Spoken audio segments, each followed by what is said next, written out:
Welcome to another edition of Tuscaloosa Talks. Today I'm with the man who leads economic development for the entire Tuscaloosa County, Justice Smyth. Justice, glad to have you.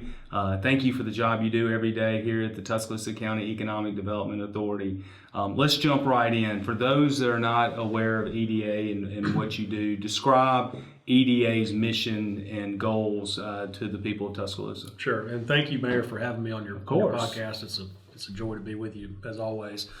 The Tuscaloosa Economic Development Authority was founded in 1973 by an act of the legislature for the purpose of recruiting manufacturing jobs to Tuscaloosa County.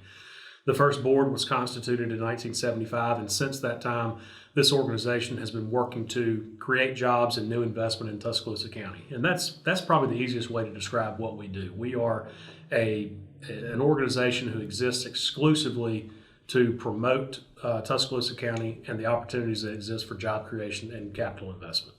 So you came to us several months ago, and we were able to grab you from the University of Alabama. What attracted you to this job? Well, I'd worked in a similar capacity in Montgomery for many years. I had been at the Chamber of Commerce there as a project manager initially for the Economic Development Department, and then was promoted within the organization to Director of Corporate Development. And economic development is a fun profession to be in, and it's a rewarding profession because you're, in a small way, having a positive impact on the lives of your neighbors and your community. And so I really enjoyed working at the university. I have a high fondness for the University of Alabama. I'm a graduate, of course, and but this was an opportunity for me to contribute to my home community. And when the board approached me about assuming the executive director position, I thought that this was not something that I could turn down. And it's really a challenging job. It's a fun job, but it's really a team sport. And there's not one organization or one group of individuals that I would say lead or take charge of economic development projects or activities. It truly is a team sport. I mean, we rely on elected officials, and we rely on our external partners like utilities companies and landowners and transportation companies like railroads and trucking companies. And of course, our education partners play a critical role in economic development. And so I really enjoy consensus building and team building, and what better way to contribute to your community than trying to build a team that can create an environment that leads to job creation and higher quality of life for our people. And you do a really good job of that. And EDA is the wheel, and all the spokes come to meet at this place to go develop the incentives, whether it's to go retain or recruit new industry into Tuscaloosa County. Let's talk about new industry and what's on the horizon. You've heard me talk about, I know you believe the same. We have some real opportunities in knowledge and technology base, in particular playing off what the university is now really becoming the vanguards at, and that's the Water Institute and also the AMP. Yes. Talk about those two things and why we believe they're important to this decade and beyond of creating potentially thousands of knowledge and technology-based jobs right here in Tuscaloosa County. Well, you're absolutely right. The University of Alabama, as well as other education partners, but particularly UA for the purpose of this conversation, is a tremendous asset for this community that most people and most communities do not have. Oh, yeah. For years and years and years, the 180 years of the university's history, we really weren't a player in research and development and technologies. That's really become. They did a lot of great things across the board, but it was a great place to get a fabulous undergraduate education in a variety of different fields and courses of study. Great place to go to law school. Great place to get an MBA. But the STEM R&D research was really not at the forefront until recently. And now the university has become a major player, not just in the Southeast, but all over the country. They've achieved the highly coveted R1 Carnegie designation, which indicates that you are among the elite in terms of doctoral research activity. And so we have really I think in the last 7 or 8 years, this has been an emphasis of President Bell's and Dr. Mumper's to take that research enterprise to the next level. And every year, there's been new growth in research expenditures year over year over year. And you mentioned the AMP Center, you mentioned the Water Institute. Those are two leading topics. And I mean, you think about the Water Institute recently received a $360 million grant from NOAA, right? So, and their partnership with the Geological Survey of USGS. Yeah. Those things are extraordinary. What that means over the decades to come for Tuscaloosa County. Well, what I've been told is that water. Alabama is a water-rich state. I mean, 10% of all fresh water emanates or passes through the state of Alabama. Isn't that amazing? It is incredible. And so this is a way to describe how incredible that is. There are leaders at the university and at USGS and NOAA and others that have said that water can be for Alabama what oil and gas has been for Texas and Louisiana. Now that is incredible. That is incredible. The new USGS hydrologic instrumentation facility is going to be a game changer. They're relocating a number of people from their existing facilities along the Gulf Coast, primarily Bay St. Louis, I believe. So they'll have new researchers coming here.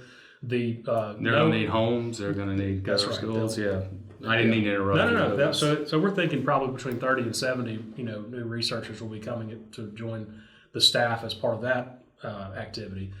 But this Cooperative Institute for Research on Hydrology is the $360 million award that you mentioned earlier. This is something that the university thinks can be a catalyst for private growth. In Norman, Oklahoma, there is the National Weather Center, and they monitor weather and weather patterns from all over North America. And if you get an alert from the National Weather Service in Birmingham, it came from Norman first.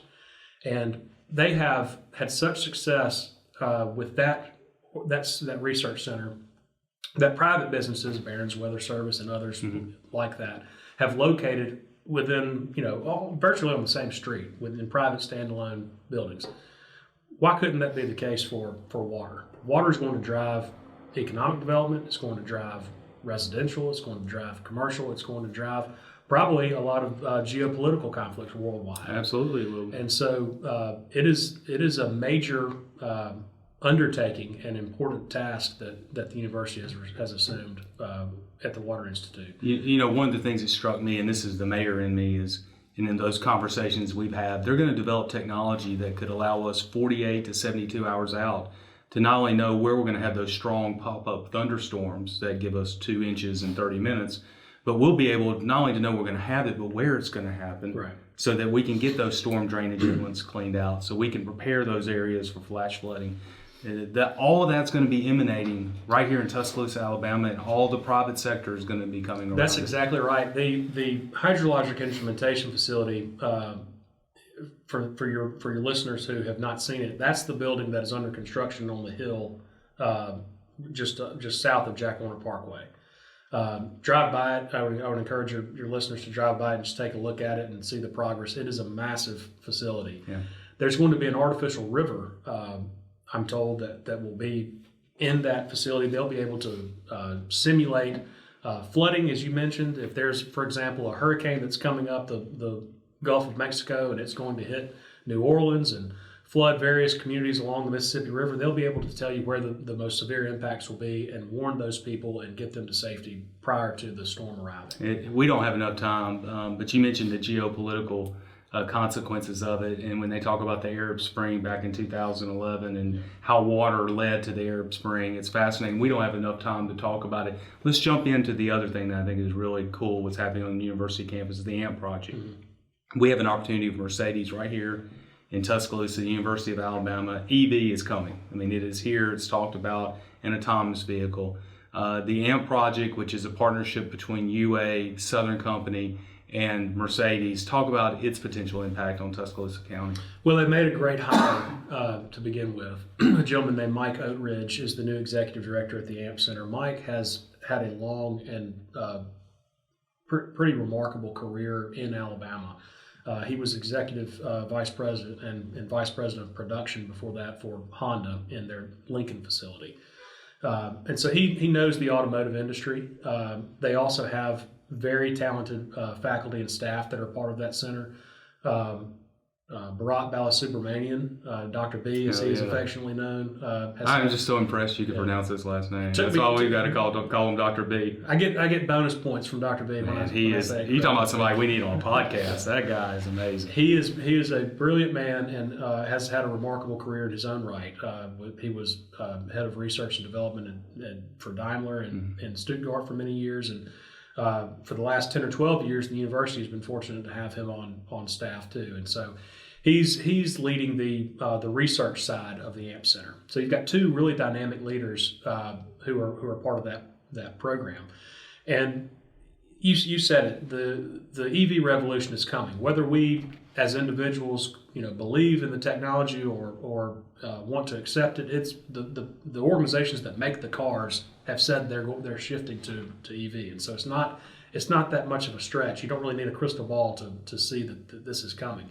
And so what the AMP Center hopes to achieve is getting the state and the Southeast region prepared for that coming revolution. They're doing things related to charging station infrastructure, implications to the grid, cell chemistry, state of health, state of charge for batteries, anything that has to do with improving and enhancing that EV revolution. They are taking a leadership position. When Daimler, who built the first combustible engine, is now saying that it will be gone in 20 years, it tells you they're all in, and we're glad they're here in Tuscaloosa partnering with UA.